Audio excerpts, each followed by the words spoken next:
يا أيها الذين آمنوا إذا نودي للصلاة من يوم الجمعة فاسعوا إلى ذكر الله وذروا البيع. إن الحمد لله نحمده ونستعينه ونستغفره ونعوذ بالله من شرور أنفسنا ومن سيئات أعمالنا، من يهده الله فلا مضل له ومن يضلل فلا هادي له. أشهد أن لا إله إلا الله وحده لا شريك له، وأشهد أن محمدا عبده ورسوله أرسله الله تعالى بالحق بشيرا ونذيرا وداعيا إلى الله بإذنه وسراجا منيرا. أعوذ بالله السميع العليم من الشيطان الرجيم. بسم الله الرحمن الرحيم. يا أيها الذين آمنوا اتقوا الله حق تقاته ولا تموتن إلا وأنتم مسلمون. يا أيها الناس اتقوا ربكم الذي خلقكم من نفس واحدة وخلق منها زوجها وبث منهما رجالا كثيرا ونساء واتقوا الله الذي تساءلون به والأرحام إن الله كان عليكم رقيبا. يا أيها الذين آمنوا اتقوا الله وقولوا قولا سديدا يصلح لكم أعمالكم ويغفر لكم ذنوبكم ومن يطع الله ورسوله فقد فاز فوزا عظيما. أما بعد، فإن خير الحديث كتاب الله وخير الهدي هدي محمد صلى الله عليه وسلم، وشر الأمور محدثاتها وكل محدثة بدعة وكل بدعة ضلالة وكل ضلالة في النار. أعوذ بالله السميع العليم من الشيطان الرجيم من همزه ونفخه ونفثه. بسم الله الرحمن الرحيم.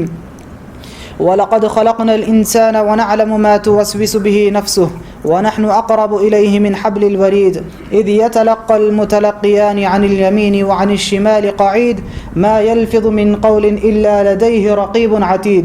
وجاءت سكرة الموت بالحق ذلك ما كنت منه تحيد ونفخ في الصور ذلك يوم الوعيد وجاءت كل نفس معها سائق وشهيد.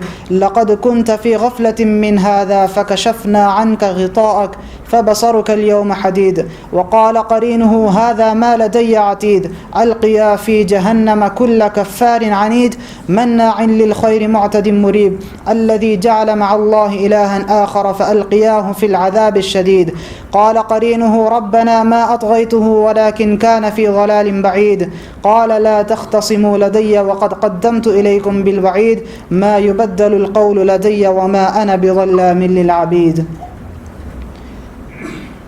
ہر قسم کی تعریف و توصیف، حمد و ثنا، کبریائی و بڑائی، عزت و جلالت، اختیار اور اقتدار، سب کچھ اللہ وحدہ لا شریک کے لیے لائق و زیبا ہے، جو اس پوری کائنات کا خالق ہے، مالک ہے اور ہمارا رازق بھی ہے۔ بعدہ درود و سلام نازل ہوں تمام ہی انبیاء پر، بالخصوص آخری نبی احمد مجتبیٰ محمد مصطفیٰ صلی اللہ علیہ وسلم پر، کہ جن کو اللہ رب العزت نے اس کائنات کے اندر رحمت للعالمین بنا کر مبعوث فرمایا۔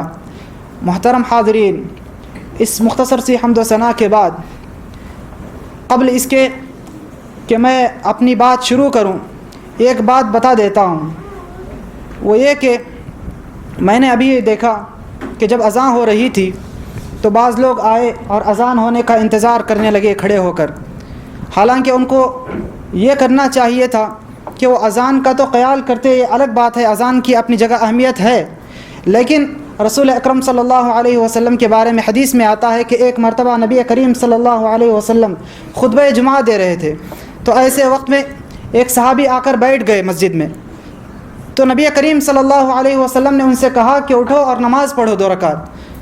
کب؟ جب کہ خطبہ چل رہا تھا، خطبے کے دوران۔ تو لہذا جہاں پر اذان سے زیادہ اہمیت خطبے کی ہے، تو خطبے کے دوران جب نماز پڑھی جا سکتی ہے جو فرض کے حامل ہے، تو ایسے موقع پر کیا اذان کے دوران نماز نہیں پڑھی جا سکتی؟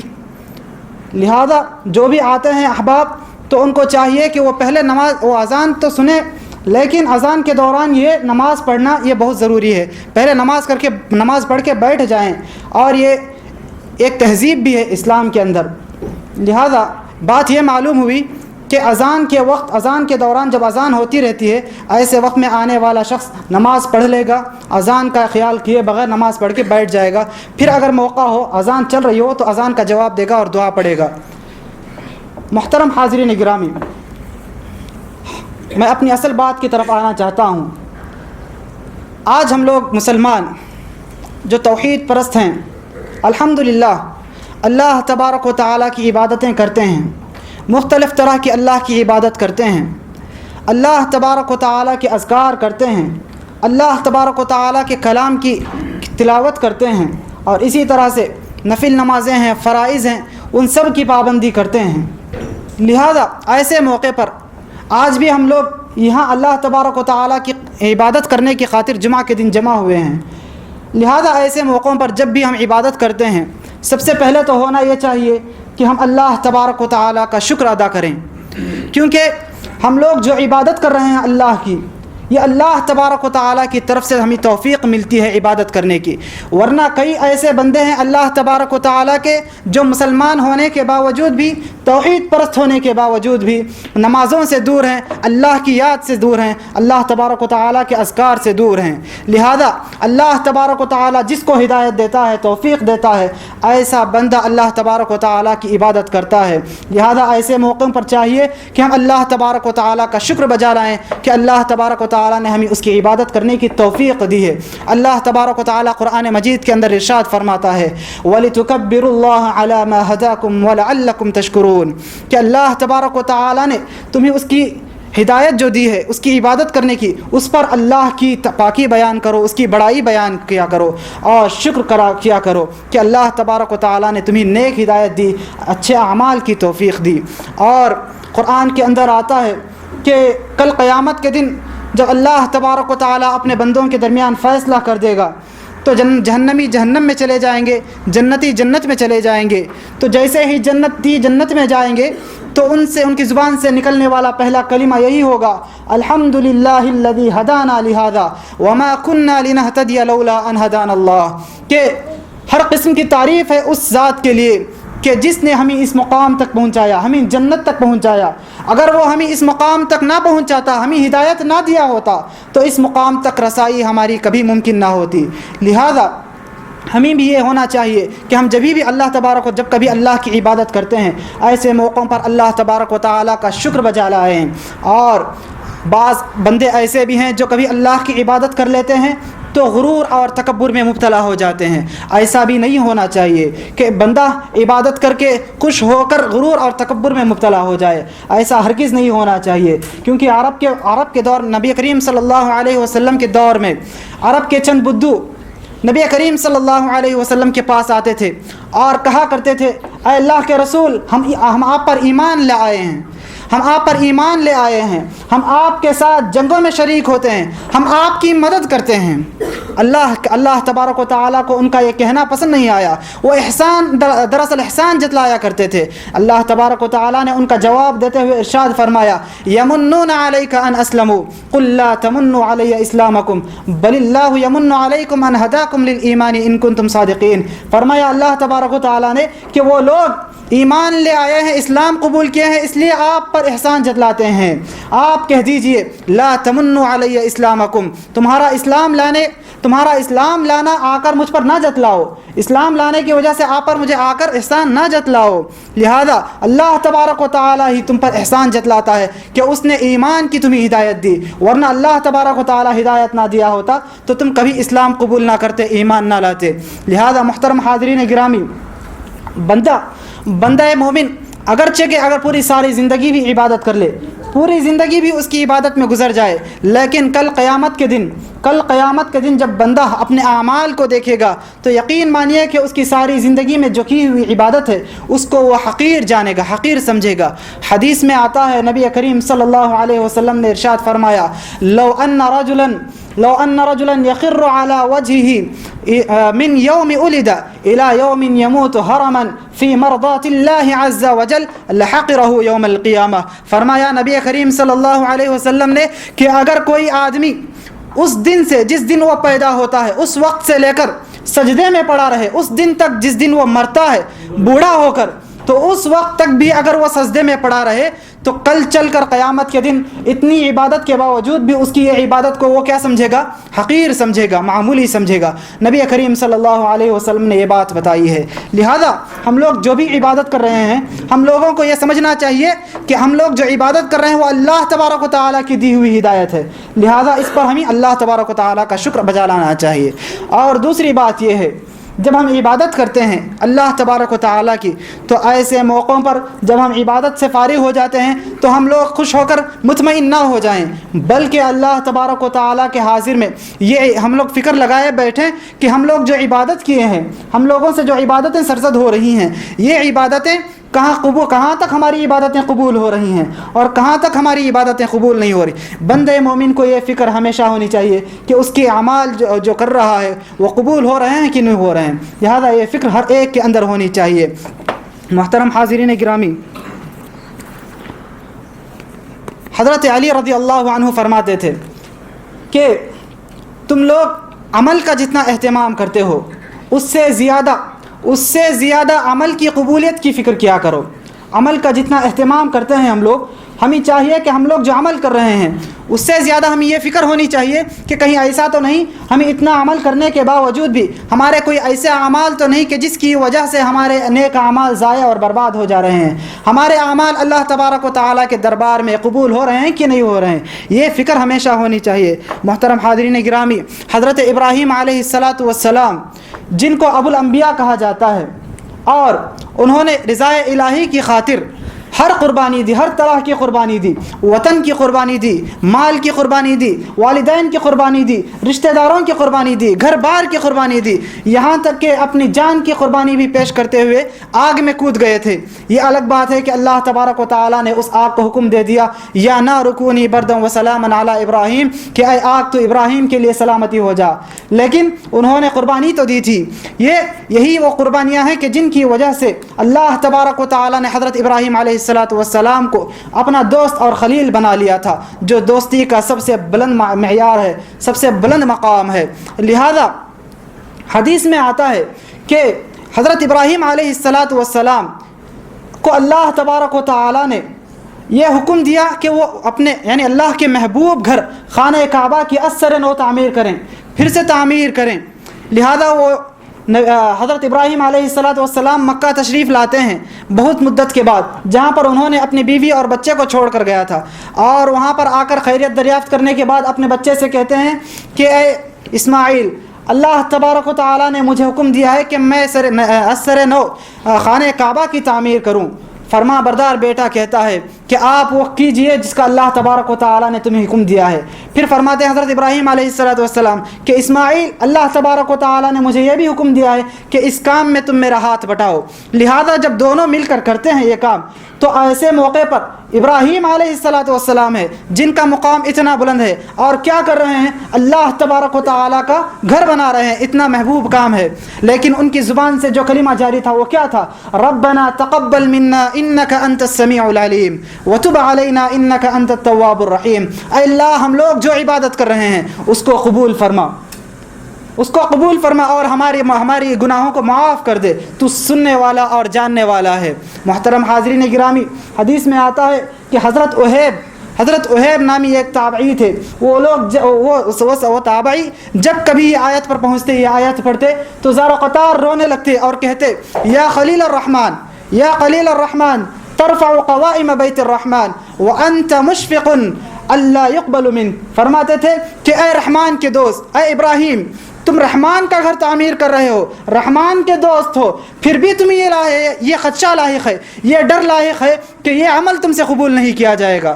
اللہ اکبر۔ ابراہیم علیہ السلام کو جن کا مقام اتنا بڑا تھا، لیکن وہ لوگ اللہ تبارک و تعالیٰ کے سامنے جو بھی نیک عمل کرتے تھے انہیں یہ فکر لاحق ہوتی تھی کہ ان کا عمل جو کر رہے ہیں اللہ تبارک و تعالیٰ کے دربار میں قبول ہو رہا ہے کہ نہیں ہو رہا ہے، اس لیے وہ دعا کرتے تھے ربنا تقبل منا انک انت السمیع العلیم۔ اور حضرت مریم علیہ السلام کا واقعہ بھی اگر دیکھیں گے تو اللہ تبارک و تعالیٰ ان کے الفاظ کو دہراتا ہے قرآن کے اندر، رب انی نذرت لک ما فی بطنی محررا فتقبل منی، کہ اے اللہ تبارک و تعالیٰ، میں نے تیری خاطر میرے پیٹ میں جو بچہ ہے اس کو آزاد کر دیا ہے، قربانی دے دی ہے اس کی، تقبل منی، تو مجھ سے اس قربانی کو قبول کر لے۔ لہذا ایسے بہت ساری ہمیں حدیث اور آیتیں ملتی ہیں کہ جہاں بڑے سے بڑے انبیاء، بڑے سے بڑے صحابہ اکرام رضوان اللہ علیہم اجمعین، حتیٰ کہ خود نبی کریم صلی اللہ علیہ وسلم عید الاضحیٰ کے موقع پر جب قربانی دیتے تھے تو فرماتے اللہم تقبل من محمد ومن آل محمد ومن امت محمد. جو بھی وہ نیک عمل کرتے تھے اللہ تبارک و تعالیٰ سے قبولیت کی دعا کرتے تھے، اس کی فکر لاحق ہوتی تھی. لہذا اہل ایمان کی بھی یہی کیفیت ہونی چاہیے کہ جب کبھی بھی وہ نیک عمل کریں تو اس کی قبولیت کی فکر کیا کریں. آج کے ماحول میں اگر ہم دیکھیں، ذرا سے ہم توحید فرض کیا ہو گئے، ذرا سے ہم سلف کے طریقے پر کیا چل لیے اور عبادت کر لیے تو ہم مطمئن ہو کر بیٹھ جاتے ہیں، سکون کی سانس لے لیتے ہیں کہ ہمارے اعمال قبول ہو کر ہی رہیں گے، ایسا گویا لگتا ہے. لہذا ہم لوگوں کو بھی چاہیے کہ ہم عمل کرنے کے ساتھ ساتھ اللہ تبارک و تعالیٰ کے دربار میں ہمارے اعمال قبول ہو رہے ہیں کہ نہیں ہو رہے ہیں، اس کی فکر کیا کریں. اسی کی طرف کہ اہل ایمان اس کی فکر کیا کرتے ہیں. اللہ تبارک و تعالیٰ سورہ مومنون کے اندر ارشاد فرماتا ہے والذین یؤتون ما آتوا وقلوبهم وجلة الى ربهم انهم الیہم راجعون، کہ اہل ایمان ایسے ہیں کہ وہ اللہ تبارک و تعالیٰ کے راستے میں خرچ کرتے ہیں، جو کچھ ان سے ہو سکتا ہے دینے کی کوشش کرتے ہیں، دیتے ہیں، لیکن پھر بھی ان کے دل کیا کرتے ہیں، قلوبهم وجلة، ان کے دل کپ کپاتے رہتے ہیں کہ انہم الی ربهم راجعون، کہ وہ اپنے رب کے دربار میں لوٹ کر جانے والے ہیں. حضرت عائشہ صدیقہ رضی اللہ عنہا اس آیت کے بارے میں پوچھتے ہیں نبی کریم صلی اللہ علیہ وسلم کے کہ آیت کے بعد آیت میں جو کہا جا رہا ہے قلوبہم وجلتن، کہ جن کے دل کپ کپاتے ہیں، ڈر سے لرزتے ہیں، وہ کون لوگ ہیں؟ کیا وہ ایسے لوگ ہیں الذین اہم الذین یشربون الخمر ویسرقون، کیا وہ لوگ ہیں جو لوگ چوری کیا کرتے ہیں یا پھر شراب پیا کرتے ہیں پھر آ کر اللہ تبارک و تعالیٰ سے ڈرتے ہیں؟ کیا ایسے لوگ ہیں جن کے دل کپ کپاتے ہیں؟ تو نبی کریم صلی اللہ علیہ وسلم فرماتے ہیں لا یا بنت الصدیق ولکنہم الذین یصلون ویصومون ویتصدقون وہم یخافون الا یقبل منہم. فرماتے ہیں کہ نہیں، وہ ایسے لوگ نہیں جو شراب پیا کرتے ہیں اور چوری کیا کرتے ہیں یا پھر اور گناہ کرتے ہیں، بلکہ وہ لوگ ہیں جن کے دل لرزتے ہیں وہ کہ اللہ تبارک و تعالیٰ کے درمیان وہ لوگ ہیں جو نمازیں قائم کرتے ہیں اور روزے رکھتے ہیں اور اللہ تبارک و تعالیٰ کے راستے میں خرچ کرتے ہیں، لیکن پھر بھی وہم یخافون اللہ یقبل منہم، کہ وہ لوگ ڈرتے ہیں کہ ان سے یہ اعمال قبول کیے جا رہے ہیں کہ نہیں کیے جا رہے ہیں. ان کے دل میں یہ خدشہ ہمیشہ لاحق رہتا ہے. لہذا محترم حاضرین گرامی، ہم لوگوں کو بھی چاہیے کہ اللہ تبارک و تعالیٰ کی خاطر ہم لوگ جو بھی اعمال کرتے ہیں ان اعمال کی فکر کیا کریں کہ وہ قبول ہو رہے ہیں کہ نہیں ہو رہے. اسلاف اکرام رضوان اللہ علیہم اجمعین کے بارے میں آتا ہے کہ رمضان سے 6 ماہ قبل ہی سے وہ لوگ اللہ تبارک و تعالیٰ سے دعا کیا کرتے تھے کہ اے اللہ ہمیں رمضان کا مبارک مہینہ عطا فرما. ہم لوگوں میں سے کتنے ایسے لوگ ہیں، رمضان کا مہینہ بھی تقریباً ہم سے 2 مہینے کے فاصلے پر ہے، ہم لوگوں میں سے کتنے لوگ ایسے ہیں جو یہ دعا کرتے ہیں؟ ہم لوگوں کو بھی چاہیے کہ اللہ تبارک و تعالیٰ سے اس مبارک مہینے کو طلب کریں. ہم لوگ بھی اللہ تبارک و تعالیٰ سے اس مبارک مہینے کو مانگیں کہ اللہ تبارک و تعالیٰ یہ مبارک مہینہ ہمیں نصیب فرمائے. الغرض میں یہ بتا رہا تھا کہ اسلاف اکرام رضوان اللہ علیہم اجمعین رمضان سے 6 ماہ قبل ہی سے اللہ تبارک و تعالیٰ سے دعا کرتے تھے کہ اللہ تبارک و تعالیٰ ہمیں رمضان کا مبارک مہینہ عطا فرما. اور پھر رمضان جب وہ پا لیتے تو خوب محنت کر کے عبادتیں کرتے، اچھی طرح عبادتیں کرتے، اور پھر جب رمضان کا مہینہ ختم ہو جاتا اس کے بعد بقیہ جو 5 مہینے ہیں ان 5 مہینوں میں اسلاف اکرام یہ دعا کرتے تھے کہ اے اللہ ہم نے رمضان کے اندر جو عبادتیں کی ہیں ان کو قبولیت سے نواز دے، ان کو شرف قبولیت سے نواز دے، ان کو قبول فرما لے. اللہ اکبر. ہم لوگ معمولی سے معمولی عمل کر کے خاموش رہ جاتے ہیں کہ ہمارا یہ عمل قبول ہو گیا ہے، ہم مطمئن ہو جاتے ہیں. ہرگز نہیں، بلکہ اللہ تبارک و تعالیٰ سے ہمیں یہ دعا کرتے رہنا چاہیے کہ اللہ تبارک و تعالیٰ ہمارے یہ اعمال کو قبول فرما.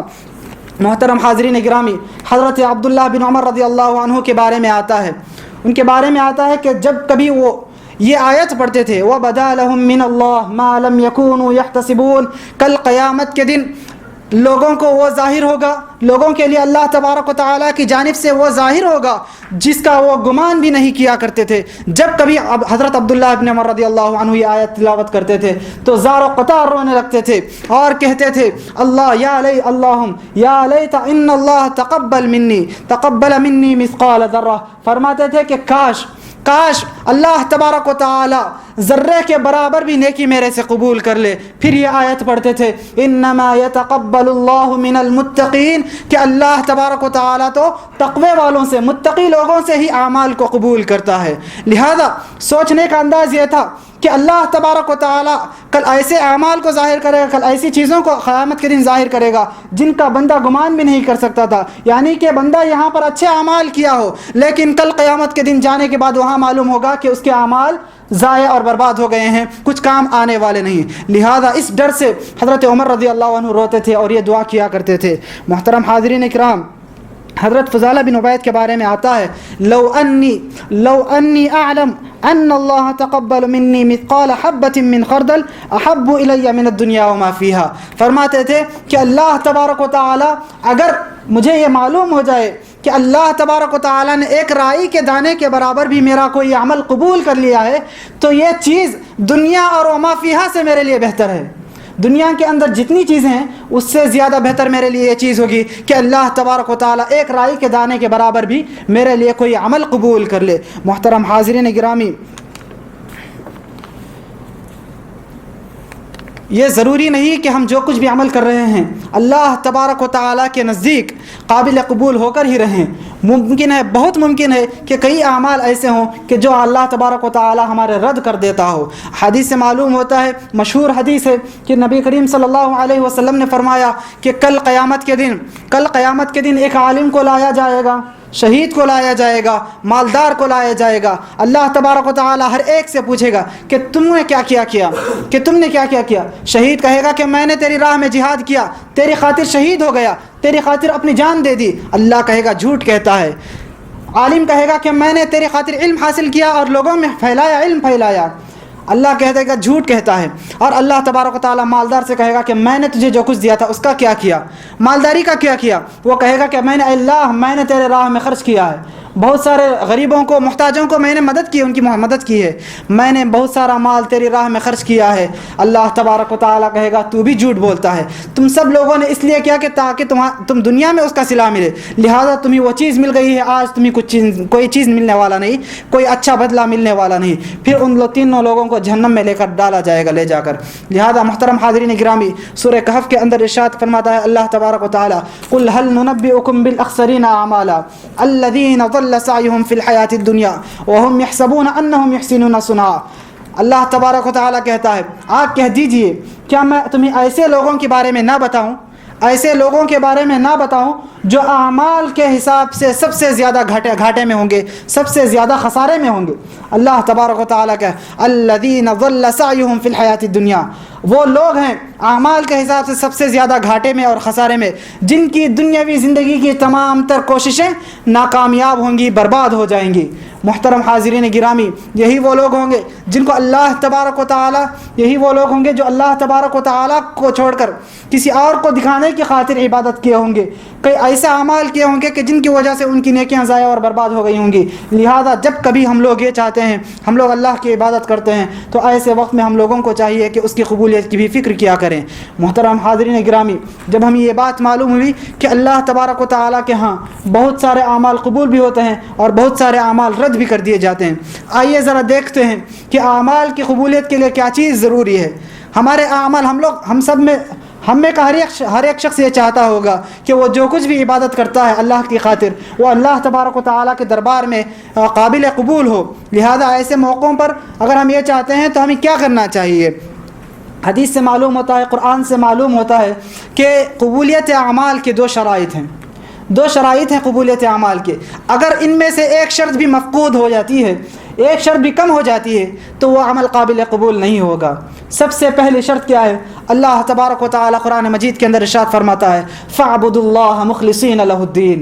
اللہ تبارک و تعالی کی عبادت کیجئے، اللہ تبارک و تعالی کے لیے دین کو خالص کرتے ہوئے، خالص اللہ کی عبادت کیجئے، للہیت کے ساتھ، پورے اخلاص کے ساتھ اللہ تبارک و تعالیٰ کی عبادت کیجیے، کسی اور کو دکھانے کی خاطر نہیں یا پھر دنیاوی غرض کی خاطر نہیں۔ جو اعمال بھی دنیاوی غرض کی خاطر کیے جاتے ہیں، اللہ کے علاوہ کسی اور کو دکھانے کے لیے کیے جاتے ہیں، ایسے اعمال برباد ہو جائیں گے، ایسے اعمال اللہ تبارک و تعالیٰ کے نزدیک قابل قبول نہیں ہوں گے۔ لہذا ہم لوگوں کو بھی چاہیے کہ جو کوئی بھی ہم عمل کرتے ہیں صرف اور صرف اللہ کو دکھانے کی خاطر، کوئی اور ہمیں بدلہ دینے والا نہیں اس عمل کا، صرف اور صرف اللہ تبارک و تعالیٰ ہمیں ان اعمال کا بدلہ دینے والا ہے۔ لہذا یہ سوچتے ہوئے صرف اور صرف اللہ کو دکھانے کی خاطر ہم لوگ عمل کیا کریں۔ اور اخلاص کے اندر ایک بات اور بھی شامل ہے کہ ہم لوگ جو بھی عبادت کرتے ہیں اس کے اندر خشوع اور خضوع ہو۔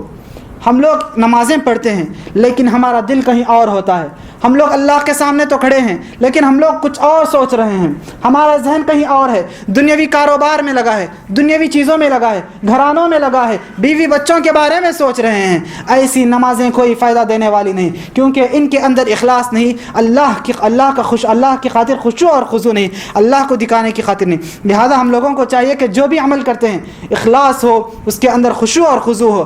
ہم اگر اللہ کی عبادت کرتے ہیں، نماز پڑھتے ہیں تو ایسی نماز پڑھیں، حدیث میں آتا ہے کہ گویا ہم اللہ تبارک و تعالیٰ کو دیکھ رہے ہیں، یا دوسری حدیث میں ایسا آتا ہے کہ اگر ہم کوئی نماز پڑھیں تو یہ سوچ کر نماز پڑھیں کہ گویا کہ یہ ہماری نماز آخری نماز ہے ہماری زندگی کی۔ ذرا سوچئے، اگر کوئی کسی بندے کو معلوم ہو جائے کہ اس کی موت آنے والی ہے اور اللہ تبارک و تعالیٰ اس کو 2 رکعت نماز پڑھنے کی مہلت دیتا ہے، تو ایسے وقت میں وہ بندہ کیسی نماز پڑھے گا؟ 2 رکعت نماز، کتنا زیادہ خشوع اور خضوع اس کے اندر ہوگا۔ لہذا ہماری ہر نماز ایسی ہونی چاہیے کہ گویا وہ آخری نماز ہے ہماری زندگی کی، اتنا زیادہ خشوع اور خضوع کے ساتھ، اخلاص اور الہیت کے ساتھ ہونی چاہیے۔ یہ پہلی شرط ہے کہ اللہ تبارک و تعالیٰ کو دکھانے کی خاطر پڑھیں، کسی اور خاطر نہ پڑھیں۔ اور ایک دوسری شرط اعمال کی قبولیت کی، وہ کیا ہے؟ وہ ہے اتباع سنت، سنت کی پیروی اس کے اندر ہو، یعنی اللہ تبارک و تعالیٰ نے جس طرح کہا ہے، اللہ کے نبی نے جس طرح سکھایا ہے، ایسی عبادت ہم کیا کریں، من مانی عبادت نہ کریں، ہم جیسے چاہیں ایسی عبادت نہ کریں، یا اللہ کے رسول کو چھوڑ کر کسی اور کا طریقہ اپنائیں، ایسا نہ کریں۔ بلکہ اعمال کی قبولیت کے لیے یہ بھی شرط ہے کہ اللہ تبارک و تعالیٰ کے نبی نے جس طرح پڑھا ہے ویسا پڑھیں۔ صلو کما رأیتمونی اصلی، نبی کریم صلی اللہ علیہ وسلم نے فرمایا کہ تم ایسی نماز پڑھو جس طرح کہ تم نے مجھے نماز پڑھتے ہوئے دیکھا ہے۔ آج بہت سے لوگ ایسا سوچتے ہیں، اللہ تبارک و تعالیٰ کی رحمت کو لے لیتے ہیں اور ایسا سوچتے ہیں کہ اللہ تبارک و تعالیٰ کیا ان اعمال کو قبول نہیں کرے گا؟ ذرا سی غلطی ہو جائے، اگر کوئی بندہ اوپر باندھنا یا پھر نیچے باندھ لے ہاتھ، یا رفع الیدین کرے یا نہ کرے، ایسے اعمال کوئی کرتا ہے تو کیا اللہ تبارک و تعالیٰ قبول نہیں کرے گا؟ حالانکہ اللہ کی رحمت اتنی زیادہ بلند ہے۔ ایسا سوچتے ہیں۔ اللہ تبارک و تعالیٰ کی رحمت بہت زیادہ وسیع ہے، یہ اپنی جگہ پر موجود ہے، صحیح ہے، لیکن اعمال کی قبولیت کے لیے ضروری ہے کہ ہم ایسا عمل کریں جس طرح کے نبی کریم صلی اللہ علیہ وسلم نے کیا ہے۔ اور کوئی عمل سکھاتا ہے کیا نبی کریم صلی اللہ علیہ وسلم کے علاوہ کوئی اور طریقہ بتاتا ہے کوئی اور بندہ، تو چاہے وہ کتنا بڑا امام کیوں نہ ہو، اس کی بات کو ہم نہیں لیں گے، بلکہ اللہ تبارک و تعالیٰ کے رسول کو جس طرح کہ اللہ کے رسول نے ہمیں پڑھنے کا حکم دیا ہے، جیسا کہ اللہ کے رسول نے سکھایا ہے، اس طرح ہم لوگ نمازیں پڑھیں گے، اس طرح ہم عبادتیں کریں گے، تبھی چل کر ہماری عبادتیں اللہ تبارک و تعالیٰ کے دربار میں قابل قبول ہوں گی، ورنہ ہماری عبادتیں قابل قبول نہیں ہوں گی۔ اللہ تبارک و تعالیٰ سے دعا ہے کہ اللہ تبارک و تعالیٰ ہم تمام لوگوں کو اللہ تبارک و تعالیٰ کی خاطر اخلاص اور الہیت کے ساتھ عبادت کرنے کی توفیق عطا فرمائے، اور اللہ تبارک و تعالیٰ ہم لوگوں کو اتباع سنت کی توفیق عطا فرمائے۔ اور اللہ تبارک و تعالیٰ سے دعا ہے کہ اللہ تبارک و تعالیٰ جو صحیح طریقہ ہے ہمیں وہ طریقے پر چلائے۔ اقول قولی ھذا استغفر اللہ لی ولکم ولسائر المسلمین من کل ذنب انہ تعالی جواد کریم ملک بر رؤوف رحیم ورب حلیم۔